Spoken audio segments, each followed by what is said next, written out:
Episode ke-13.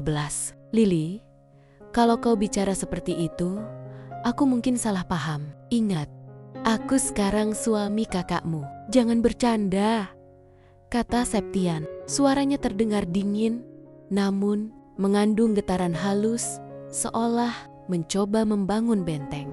Dia tidak ingin Liliana mengetahui perasaannya yang sebenarnya, bahwa ada ketertarikan yang seharusnya tidak pernah ada. Dia tahu betul bahwa Liliana adalah seorang kakak yang sangat mencintai kakaknya. Septian, kita akan segera ke rumah sakit. Lira belum beristirahat. Aku akan bicara dengan Riana lagi nanti. Percayalah, dia hanya marah sesaat. Septian memotongnya dengan cepat, lalu menekan pedal gas lebih dalam. Jalan malam terasa semakin sepi, menyembunyikan gejolak yang tak terucapkan. Liliana menoleh ke jendela, menahan desahan.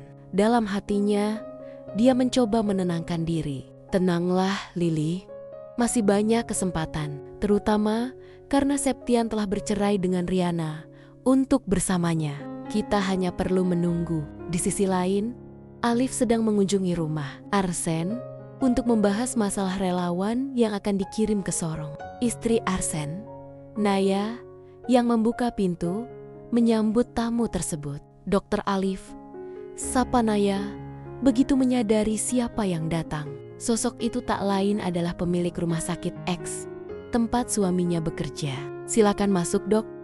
Saya akan menelepon Mas Arsen dulu. Naya, jangan terlalu formal, kata Alif sambil melangkah masuk dan duduk. Bagaimana mungkin aku tidak formal? Siapa sangka bujangan tua ini adalah pemilik rumah sakit X. Ya, meskipun adikku, Nisa, memegang saham terbesar. Oh ya, Dito juga ada di sini, kata Naya dengan nada canggung. Alif terkekeh. Kau? Kebetulan sekali, ada acara. Naya hanya membalas dengan senyum tipis. Tidak mungkin dia akan mengatakan yang sebenarnya, bahwa Dito dan Nisa baru saja bertengkar. Dito melampiaskan kekesalannya dengan datang ke rumah Naya, membuat suaminya harus mengikuti suasana hati pria itu.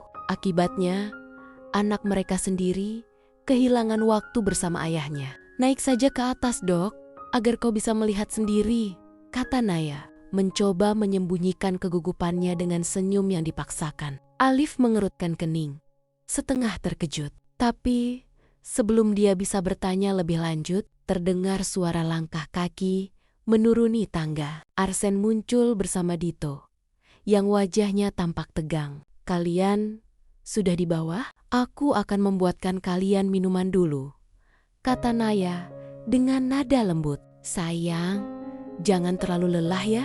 Nanti kita tidak akan bisa memberi Rayandra adik goda. Arsen sambil menatap istrinya dengan penuh kasih sayang. Dito, yang melihat keintiman itu, hanya bisa menghela napas dalam-dalam. Dia mendekati Alif dan berbisik sinis. Kita seperti penolak nyamuk, selalu ada untuk menemani mereka. Kita? Alif menoleh dengan alis terangkat. Ya, siapa lagi? Aku punya istri, tapi kami bertengkar setiap hari seperti kucing dan anjing. Kau bujangan tua. Dito melontarkan kata-kata belak-belakan. Alif hanya mengangkat alisnya, lalu menjawab datar.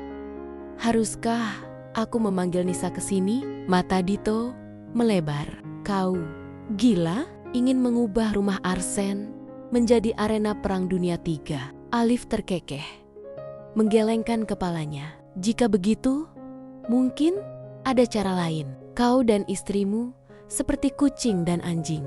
Tapi bagaimana jika kalian berdua menjadi sukarelawan di Sorong? Kalian bisa memperkuat hubungan kalian pada saat yang bersamaan. Arsen yang mendengar saran itu langsung menimpali.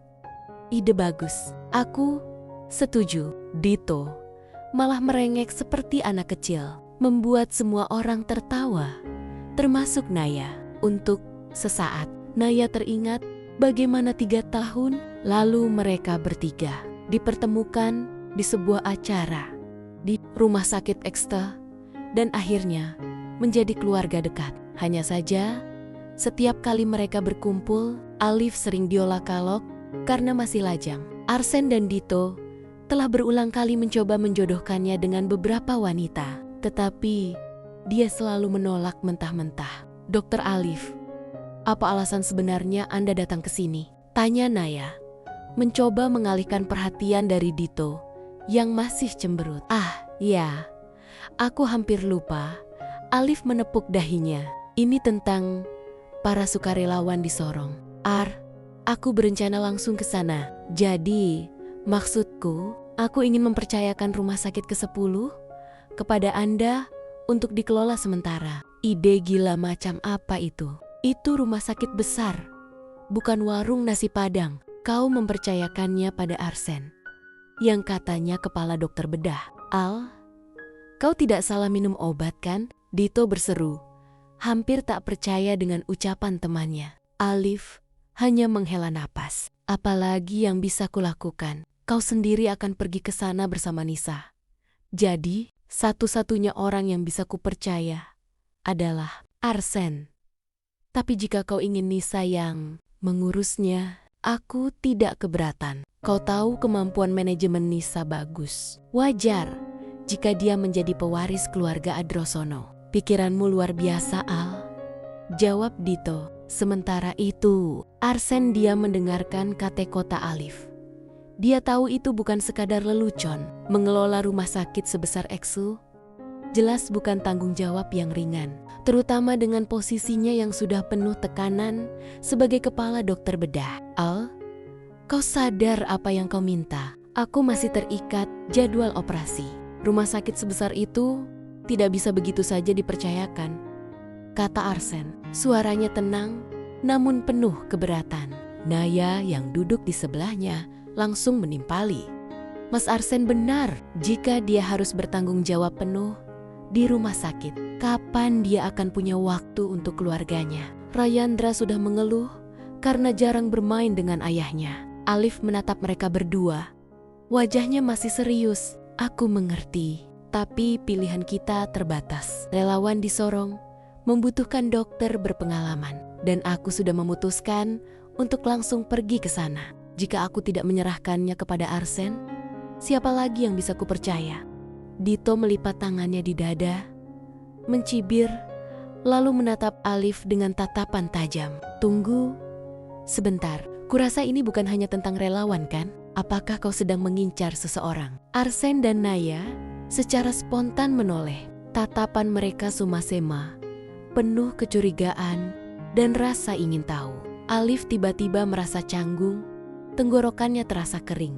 Hah, apa maksudmu? Apakah kau mengejar seorang wanita? Tanya Arsen.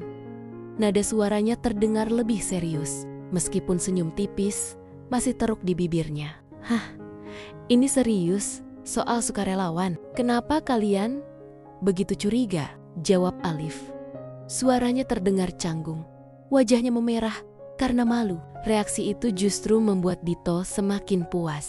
Dia menyeringai, lalu dengan santai berkata, jadi, janda mana yang kau incar? Bersambung. Terima kasih sudah menonton videonya sampai selesai. Kalau kalian suka sama videonya, jangan lupa tekan tombol subscribe-nya ya.